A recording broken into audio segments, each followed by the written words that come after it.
నమస్కారం. ఆర్వీఆర్ టీవీకి స్వాగతం. కాళేశ్వరం ప్రాజెక్టు వివాదంలో మాజీ సీఎం కేసీఆర్, మాజీ మంత్రి హరీష్ రావులకు ఊరట లభించిందా? ఏప్రిల్ 22వ తేదీన తెలంగాణ హైకోర్టు తీర్పు పూర్తిగా ఏకపక్షంగా ఉందా? కేసీఆర్, హరీష్ రావులపై ప్రభుత్వం ఇక ఎప్పటికీ చర్యలు తీసుకోలేదా? హైకోర్టు డివిజన్ బెంచ్ తీర్పులో అసలు సారాంశం ఏమిటి? కాళేశ్వరం ప్రాజెక్టు అవినీతిపై రాష్ట్ర ప్రభుత్వం నియమించిన జస్టిస్ పీసీ ఘోష్ కమిషన్ నివేదికకు ఇక ఏమాత్రం విలువ లేదా?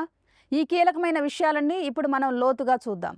కాళేశ్వరం ఎత్తిపోతల పథకంలో వేల కోట్ల రూపాయల అవినీతి జరిగిందని ముఖ్యమంత్రి రేవంత్ రెడ్డి ఆధ్వర్యంలోని కాంగ్రెస్ ప్రభుత్వం రిటైర్డ్ జస్టిస్ పీసీ ఘోష్ కమిషన్ను నియమించింది.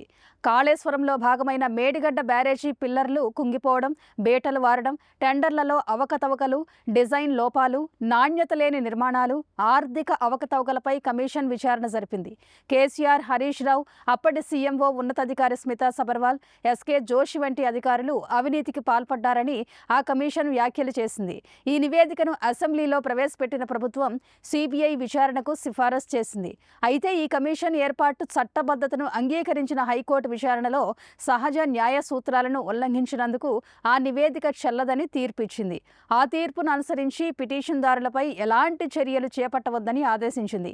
ఇప్పుడు హైకోర్టు ఆదేశాలపై కాంగ్రెస్ ప్రభుత్వం ముందు రెండు ప్రత్యామ్నాయాలు కనిపిస్తున్నాయని విశ్లేషకులు చెబుతున్నారు.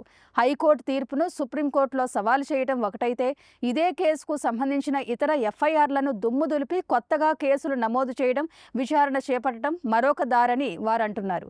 ఏది ఏమైనా ప్రస్తుతానికి హైకోర్టు తీర్పుతో టీఆర్ఎస్ అధినేత కేసీఆర్ జోష్లో ఉన్నారు. ఈ తీర్పుతో బీఆర్ఎస్, కాంగ్రెస్ మధ్య మళ్లీ సవాళ్ల పర్వం మొదలవుతుంది. ఈ తీర్పుపై ప్రభుత్వ వైఖరి తెలిస్తే తప్ప ఇది ఎవరి విజయమో చెప్పడం కష్టమే. ఇలాంటి కరెంట్ అప్డేట్స్ కోసం చూస్తూనే ఉండండి మన ఆర్వీఆర్ టీవీ. లైక్ చేయండి, షేర్ చేయండి, సబ్స్క్రైబ్ చేయండి.